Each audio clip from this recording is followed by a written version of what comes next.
КГБ не пойдешь?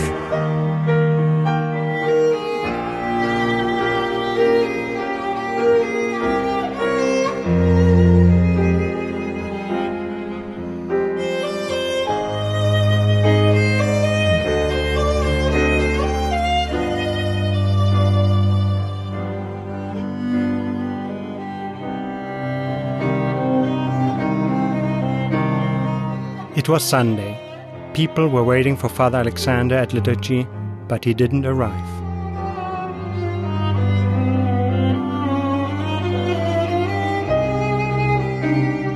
September. 9th of September. On the 5th of September, Father Alexander performed my wedding rites to Igor. We were the last pair to be married by Father Men. I decided to go to church to talk to Father Alexander, just to ask for a blessing.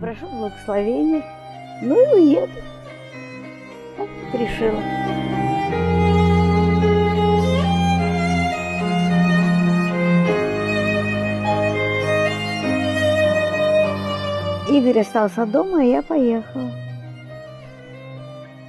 Приехала я туда, все нет отца и нет. Igor stayed at home while I went there. Father didn't turn up, and everybody was worried. We couldn't understand what was going on. His brother Pavel and I tried to get him on the phone several times.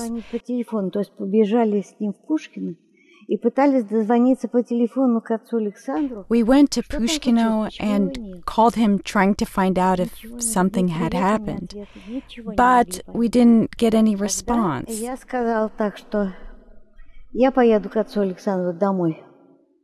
Masha Tёmina and I decided to go to Father Men's house to find out why he hadn't come to perform the liturgy.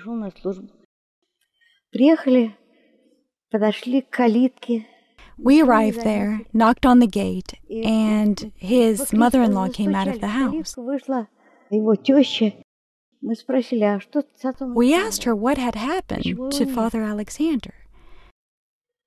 She said that in the morning he'd set off to church to do liturgy.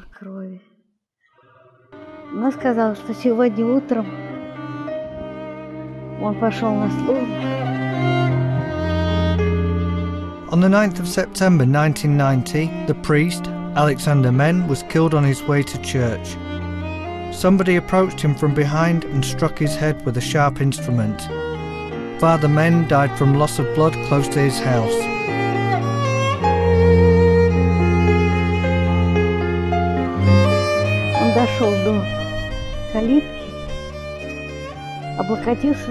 He reached the gate, leaned on it, and collapsed. I shouted something. I don't remember myself. I said to Masha, "Go away, otherwise they'll kill us all." I couldn't believe it. It was like a nightmare. You know what it is like? You have a bad dream, and then you wake up, and everything turns out to be wonderful. It was as if I was dreaming.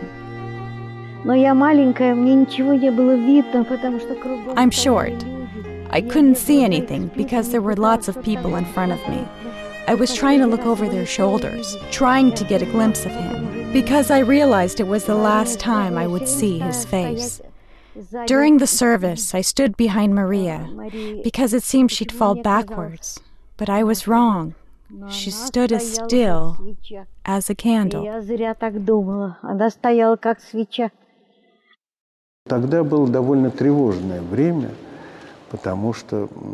It was a pretty anxious time back then. Nationalism was all pervasive, with one group of society trying to protect the old Soviet system, another group going in a different direction.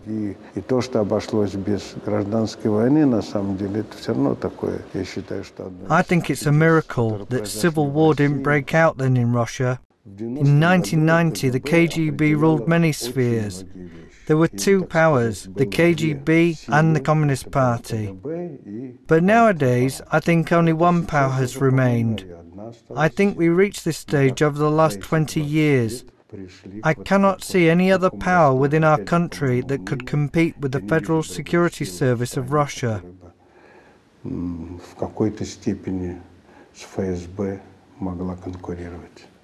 1990 was very eventful. A committee was set up to foster relations with religious organisations. Many churches were opened. And all of a sudden, such a tragic event occurred, the murder of Father Men. It was in stark contrast to the possibilities that arose for him and for the church as a whole.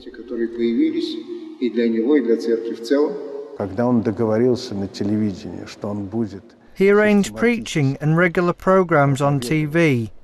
Initially, one TV channel allowed him 10 minutes of broadcasting on one condition, that he would not mention the word God, not even once.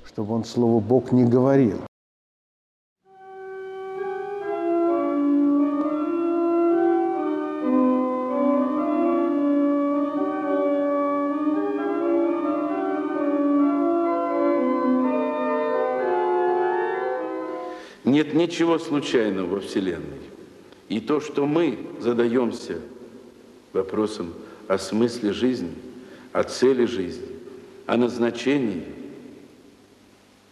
это свидетельствует об удивительной тайне, которая присуща только человеку, об удивительном даре духовности.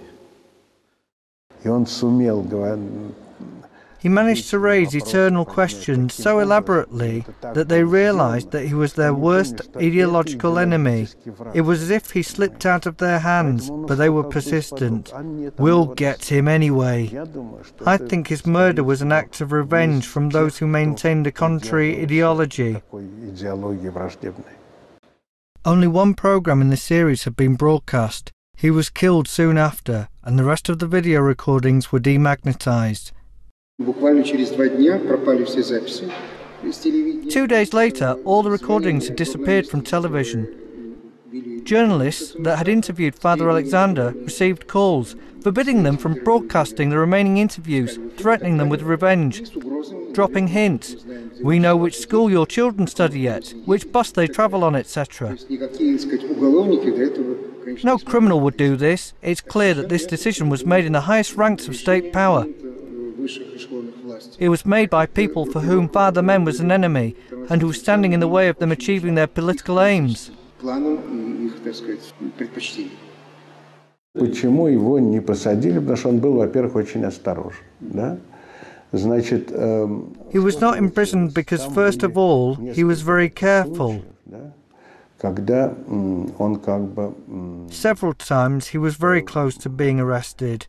Был на грани посадки, потому что у него было. Several people from his circle had already been sent to prison by that time.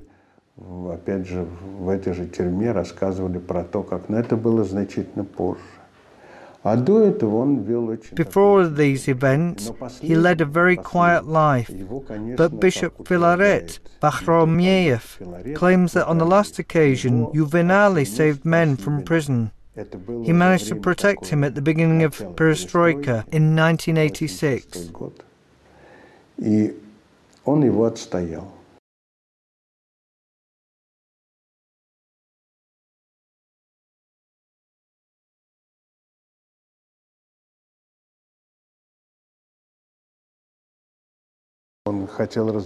He wanted to start many projects, and some of them he did oversee.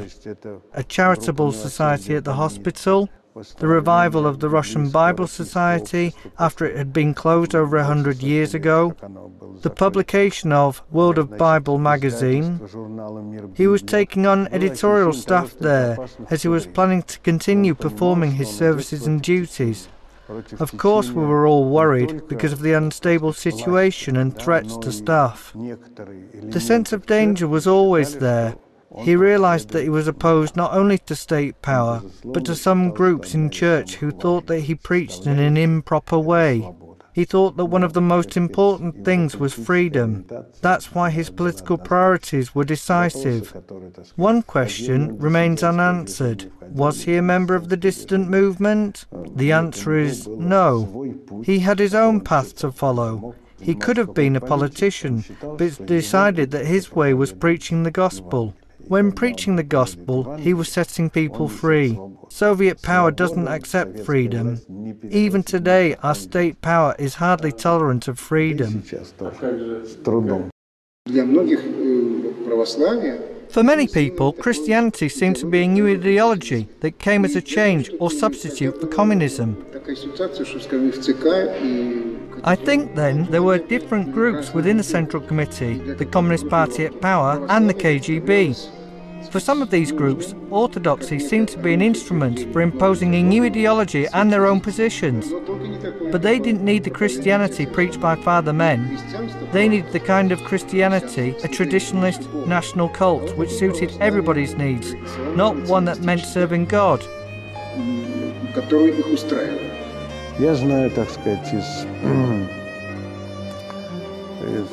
I know from a reliable source that they still dislike Men in the KGB to this day and regard him as an enemy of our orthodoxy. That very orthodoxy organised by the KGB so that it would become a national ritualistic religion.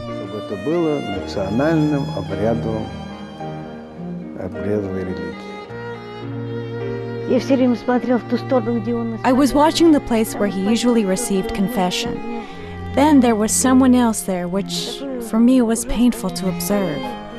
Suddenly, I felt as if he had given me the sign of the cross over my head, and I still don't know if it was an illusion or not.